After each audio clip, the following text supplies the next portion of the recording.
Hey everybody, welcome to Board Online, Board Offline. Today we are taking a look at Perdition's Mouth Soul Spire. This is an expansion for the Perdition's Mouth Abyssal Rift base game.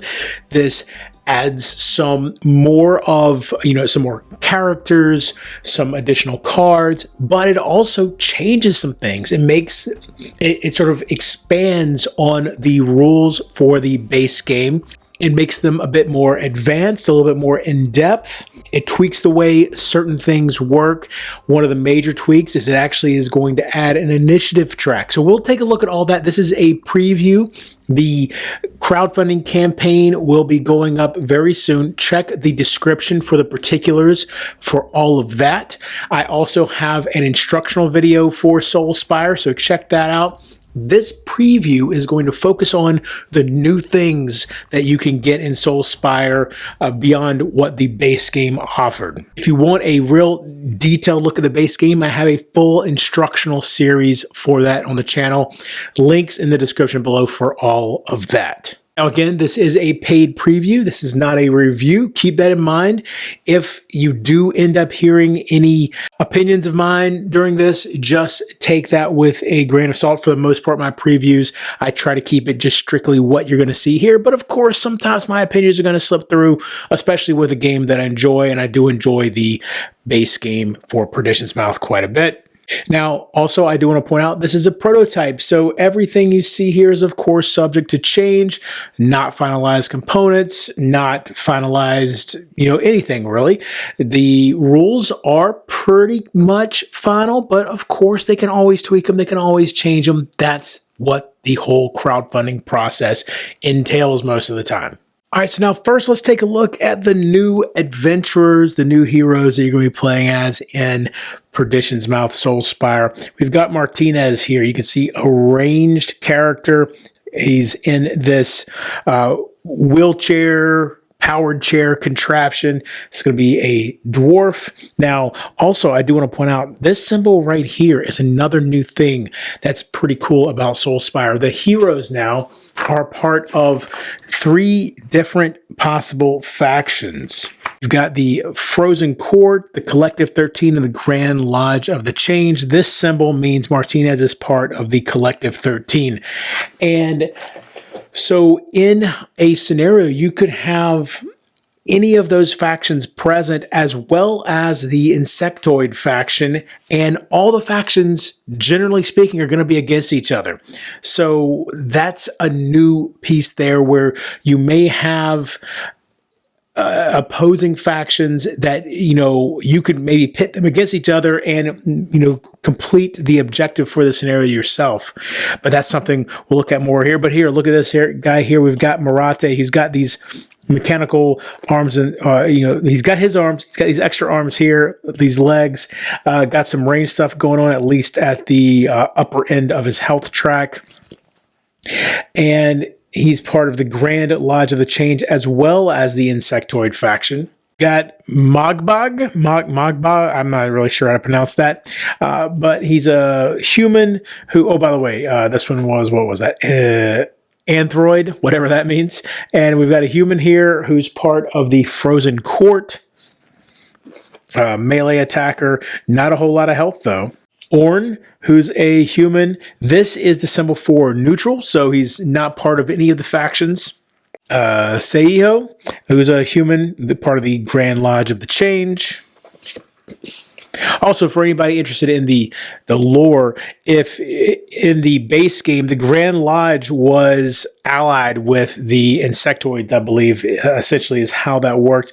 But the demon that you were dealing with, the main demon you were dealing with in the base game, was essentially keeping the insectoids in line, and that guy's gone now, and so the insectoids are no longer allied with the Grand Lodge. And by the way, some of these may be from some expansions, but I am going to show you all of them just because you'll be able to also see which factions, even the base game ones, which factions they are allied with. You've got Neshalem here, who I know he's from one of the expansions. Grand Lodge of the Chains there for you. A human. We've got Omun, who's a sprite and is part of the Frozen Court. We've got Term here, who is a golem, part of the Collective 13. Aisha, who is neutral and is human. We've got Lillian here, who is an ice fairy, part of the Frozen Court. Lazabal, who is a dwarf and is part of the Collective 13. Elisa, an elf, part of the Collective 13. Bastion, a human who is neutral. Sema, a neutral halfling. Tyra, a neutral human. And the guide, who is brand new from Spire here, who is a spirit and is neutral. And we've got Niffle, who's a human and part of the Grand Lodge. And then Raven, who's an elf and is part of the Frozen Court. So a ton of characters here. Again, some of these are from previous expansions and stuff like that, but they're all getting that update to bring in the faction-specific interactions. Now, this is very much a scenario-driven campaign game. You're going to have these scenarios. So, From the Well is the first scenario, at least currently, that you will play. You can see you're going to have this supporting cast, which indicates what sort of models and creatures and stuff like that will end up in the scenario that are not the heroes. You're going to have to deal with a trap deck. One thing also that's different here is in the base game, you had a treasure deck that you pulled from in certain situations. In Spire, there is no treasure deck. The treasure is much more specifically handed out during the scenarios. It's not random anymore. There's going to be specific treasures that you get at specific times. And so you'll have different elements that get added to the map. And we'll take a look at the map board here in a second. That's where the initiative track is. And you can see all these different tokens that could end up on the map. Force fields, all this kind of stuff. You get your spawn points as well, and you can see your spawn points, of course, has to take into account that you've got these different factions now. So again, the factions come into play in another way. You've got these sigils. Now, the sigils are kind of a cool thing. So here you're seeing all the different spots where you're going to be placing the sigils. And you know what? We'll look at that in a second. You've also got your spawn pools here. You'll notice you've got primary and secondary, no reserve spawn pool anymore in Spire. Now let's just open this up here. Again, this is prototype, so we've got these kind of loose paperwork here. So we've got some scenario rules here, but then let's look at the sigils here. So this is pretty cool. Again, you're putting these sigils out in all these different locations. With the blue sigil, we know what it specifically is going to do, okay? So that's assigned.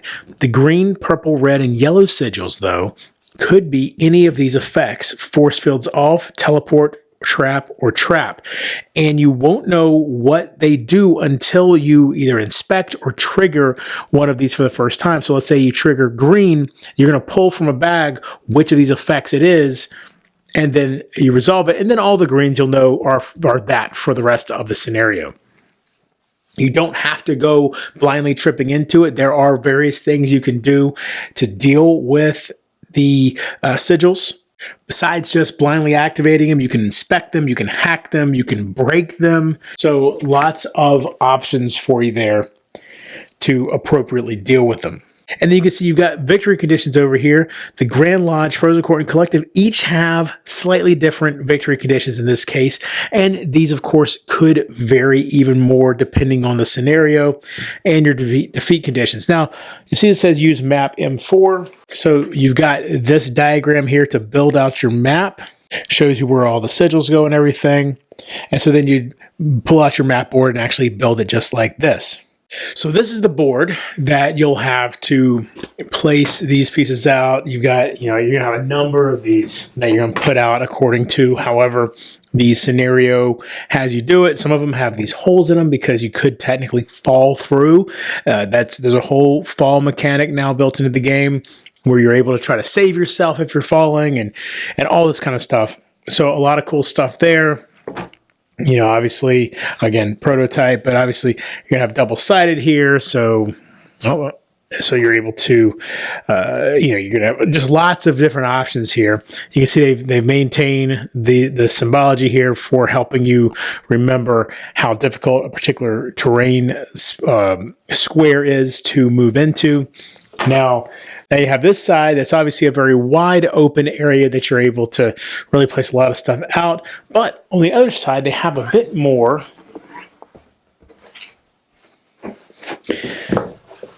sort of nuance to what could be possible.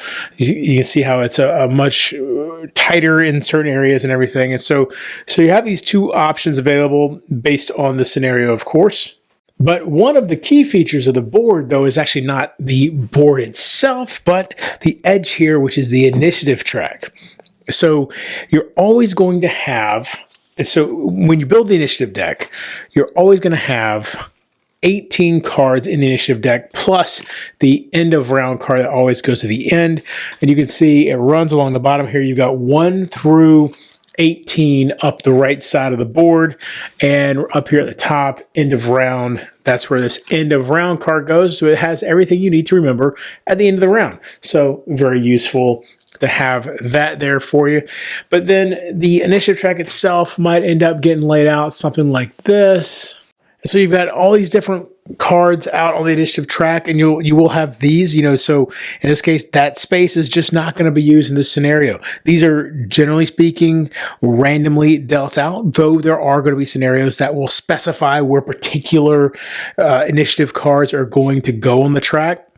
And what having these initiative cards means is you don't have that. It was kind of a larger sort of reference sheet that you use in the base game to see exactly what the stats are for each of the enemies. Instead, all of that is tracked on the initiative cards themselves, which then allows the game to get a little bit more specific about special abilities and movement and everything for the enemies.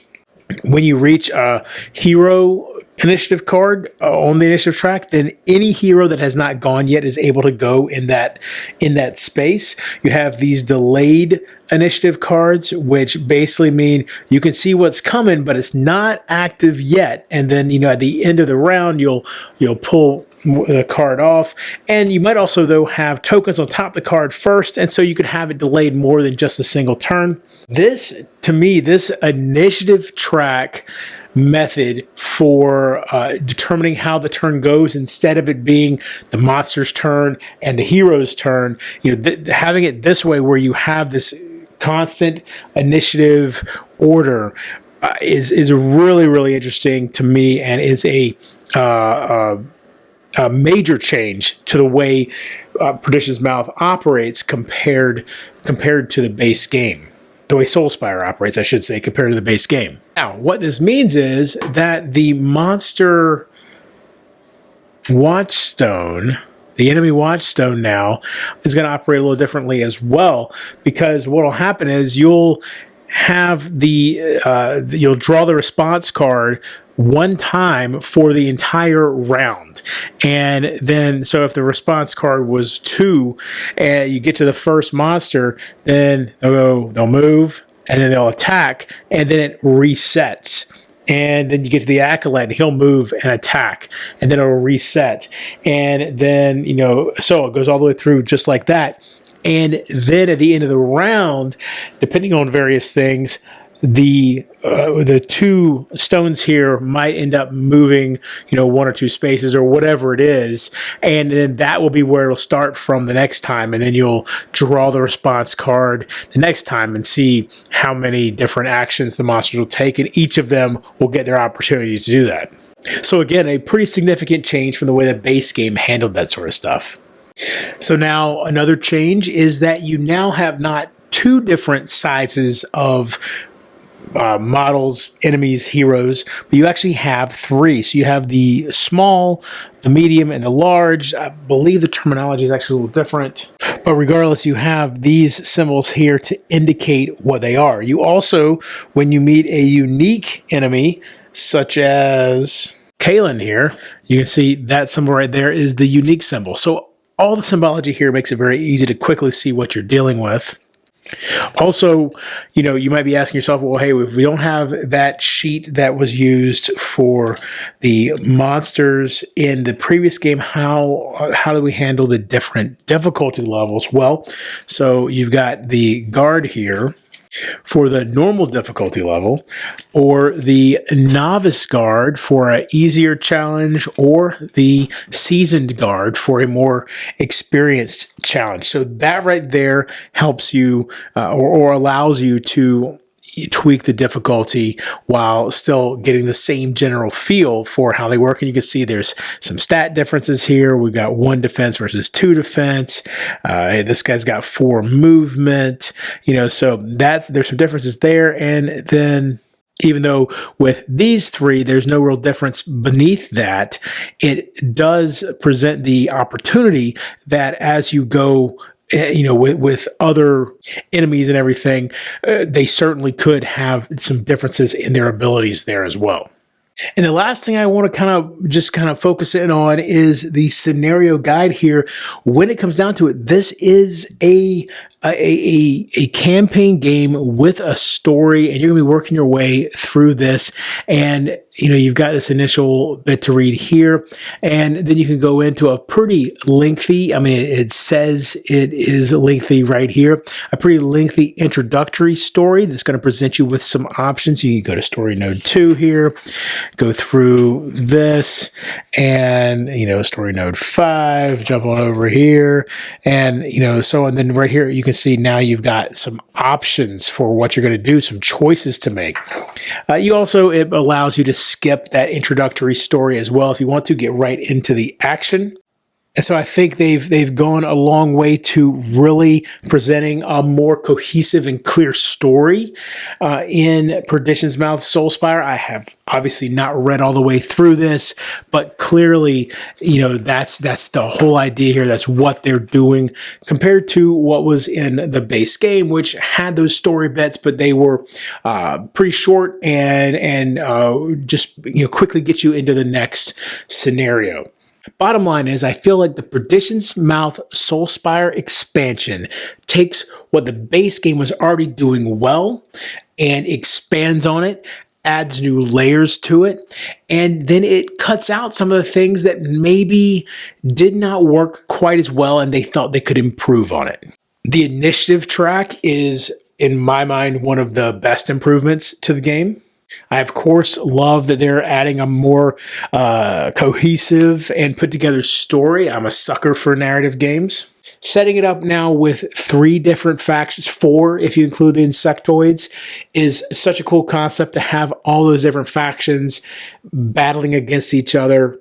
Potentially up to 4 different factions battling each other in a scenario at one time, while you're kind of working your way through the melee, through the chaos of that combat. That's such a cool idea and a really interesting concept.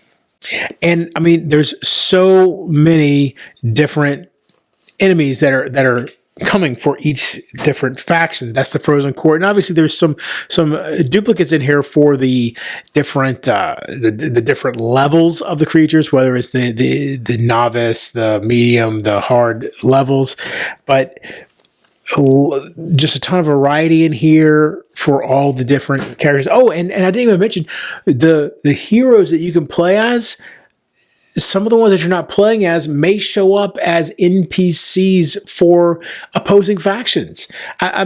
There's some really cool stuff that can happen here. Again, in the continuation of the story, the fact that the Grand Lodge at one point was aligned with the insectoids and now they're not, all that kind of stuff.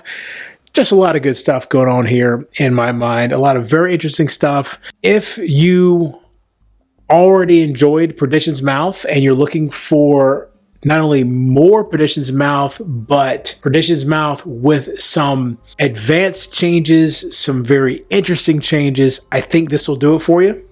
And if you are just getting into Perdition's Mouth for the first time and you're considering getting Soul Spire along with the base game, well, Soul Spire very well could be a solid pickup for you as well. Definitely take a look at it. Definitely consider it. Consider all those differences between what the base game offers and what Soul Spire is bringing to the table. And go check out the campaign. Again, the description has all the pertinent information about the campaign, where to find it, how long it's lasting, all that good stuff. Go check it out. And until next time, if you're bored online, bored offline.